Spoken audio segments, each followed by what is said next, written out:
They say World War II was won on the front lines, but history hides another battlefield, one fought in rationed kitchens, backyard gardens, and factories that never slept. 25 Lost Wartime Recipes That Won World War II uncovers how Americans stretched a single pound of coffee for 6 weeks, dyed margarine to fake butter, and baked celebration cakes with just one precious egg, all while 20 million victory gardens replaced freight trains full of food.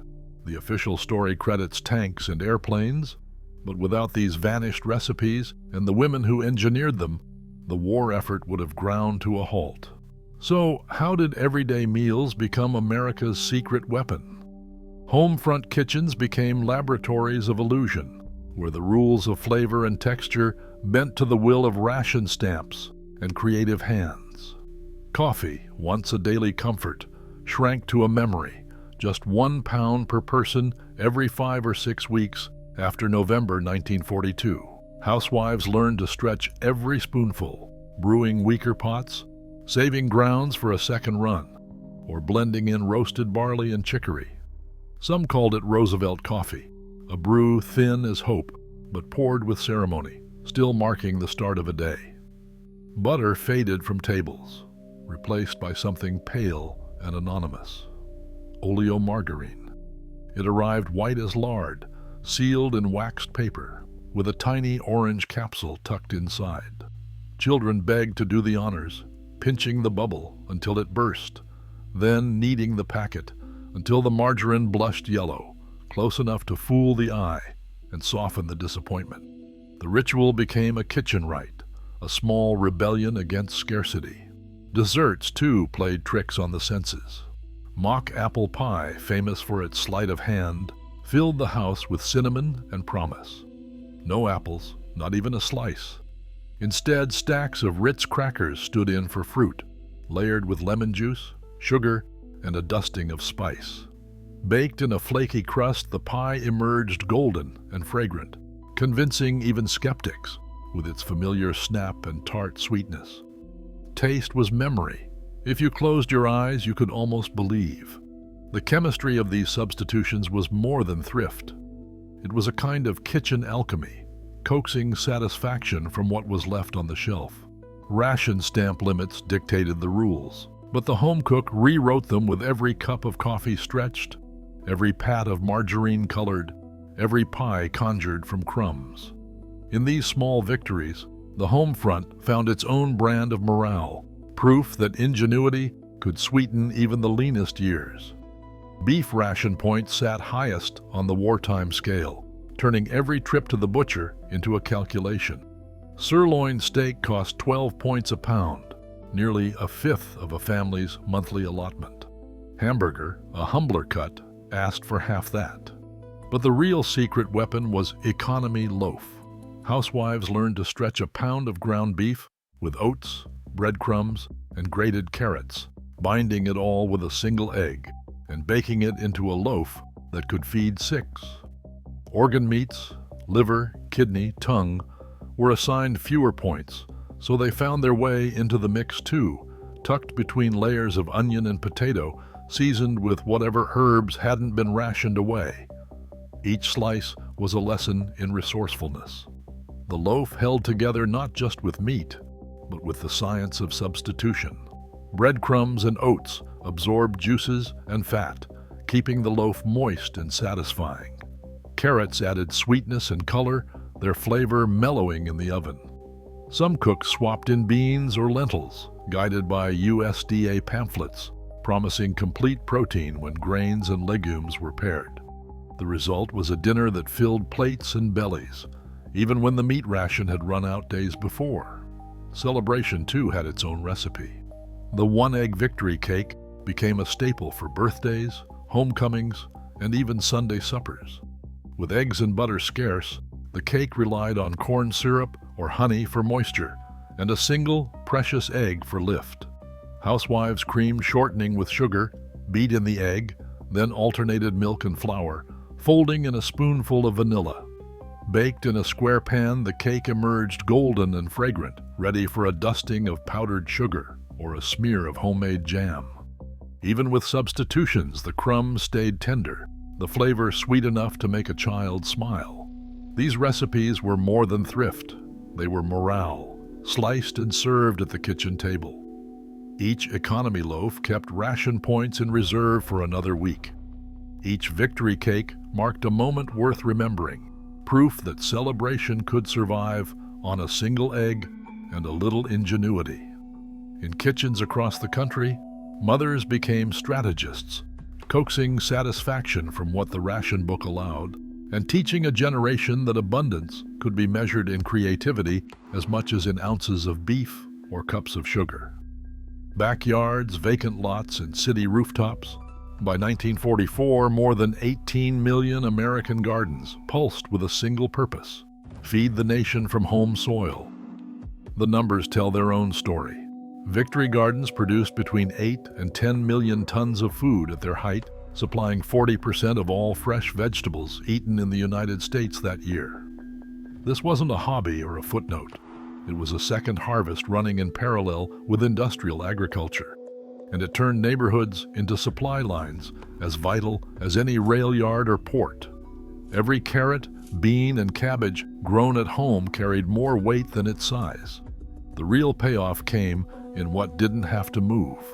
Railroads, already stretched thin by the demands of war, hauling tanks, munitions, and troops, were spared the burden of shipping millions of tons of produce across the country. The Office of Defense Transportation, short by hundreds of thousands of freight cars, counted every ton of food that didn't need a seat on a train as a victory for the war effort. When President Roosevelt praised victory gardeners for providing 42% of the nation's vegetables in 1943, he was also tipping his hat to the invisible army that freed up boxcars for the front lines. The logistics ran deeper than a single harvest.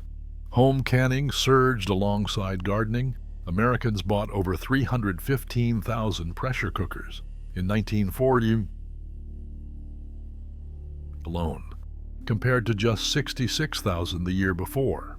That meant tomatoes, beans, and pickles could last through winter without ever touching a commercial truck or rail car.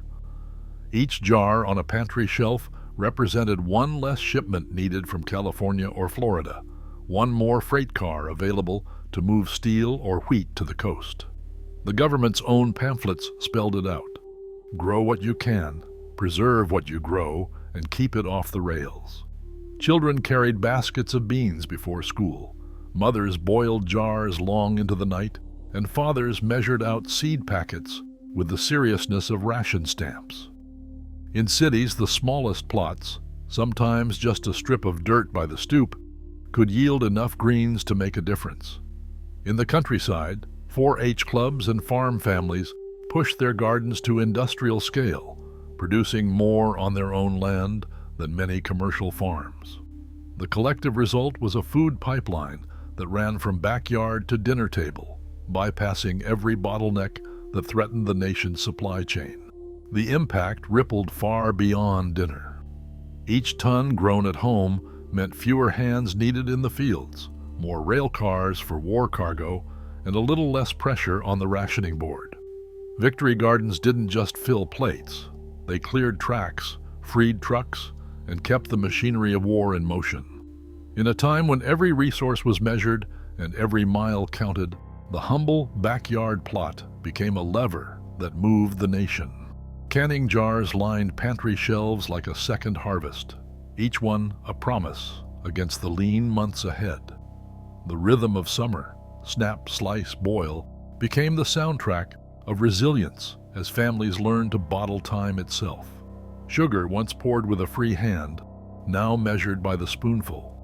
Housewives swapped secrets in church basements and on back stoops, how to coax a set from pectin, how to stretch sweetness with honey or a dash of corn syrup.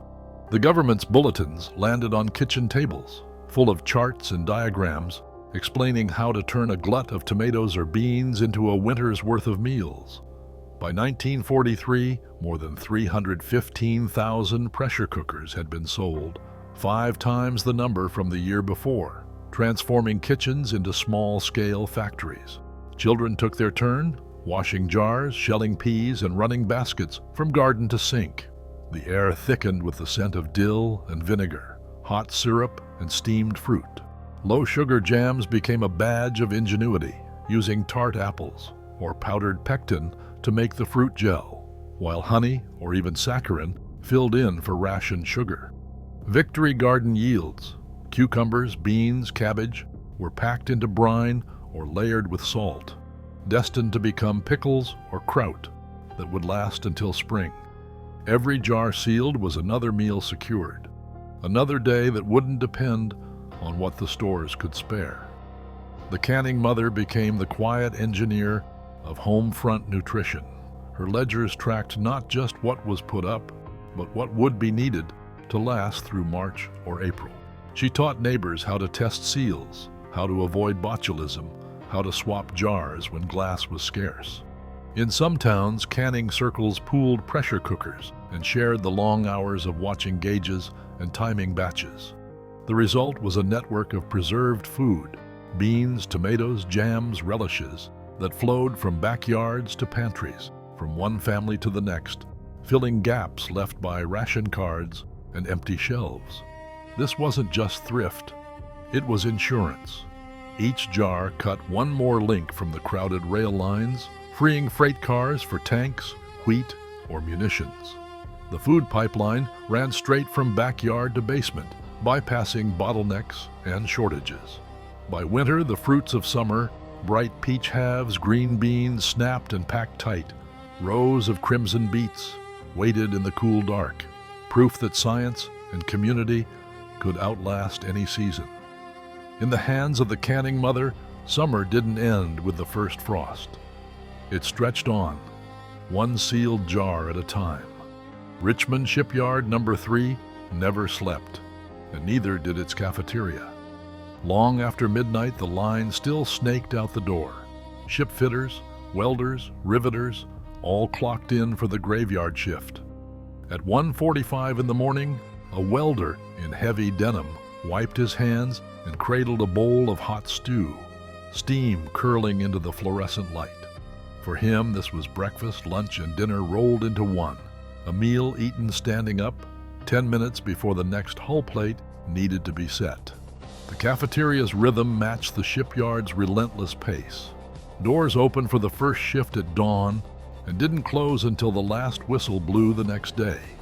Meals were served in waves, eggs and potatoes for the early crew, sandwiches and chipped beef for the swing, stew and root vegetable casseroles for the night. Nothing fancy, but always hot, always ready. The kitchen staff moved with military precision, plating 3,000 meals every day, no matter the hour. The goal was clear: keep every worker fueled, every ship on schedule. Speed mattered as much as taste. National Research Council scientists tracked calories and vitamins, testing menus against the demands of 12-hour shifts and heavy lifting. Their studies set the bar: 3,000 calories a day for the average man, more for those on the line. Cafeterias posted charts: green beans for vitamin C, whole wheat bread for thiamine, milk in every cup of cocoa. The graveyard shift, often overlooked, became a focus for research. Workers eating at odd hours needed not just calories but steady energy, meals timed to prevent fatigue, snacks to ward off accidents. The system ran with the precision of an assembly line. Service trucks wheeled in for breaks, loaded with sandwiches, coffee, and fruit. Lines moved fast. Everyone served in under 10 minutes. The difference showed in the numbers: fewer injuries, steadier hands, longer runs between sick days. A hot meal at 2 a.m. didn't just fill a stomach, it kept the welders sharp, the rivets tight, the ships on time. In the engine room of the home front, food was more than comfort. It was the machinery of victory, ladled out one bowl at a time. Menus in wartime factories were less about indulgence and more about output, a carefully tuned system, engineered to keep bodies moving and minds sharp no matter the hour. The backbone of these meals was root vegetables: carrots, potatoes, turnips, and onions, chosen not just for their abundance, but for their ability to withstand storage and survive a journey from field to steam table. Cooks diced and simmered them into casseroles, baked them beneath a crust of biscuit dough, or folded them into stews thick enough to fill a welder's stomach until sunrise. These weren't just sides. They were the main event, delivering vitamins and slow-burning energy that kept fatigue at bay through the graveyard shift. Chipped beef on toast was a staple, prized for speed as much as sustenance. Sliced dried beef, stirred into a roux with milk and pepper, could be ladled over toast in under 5 minutes, fast enough to fit a 15-minute break, filling enough to hold a worker until the next whistle.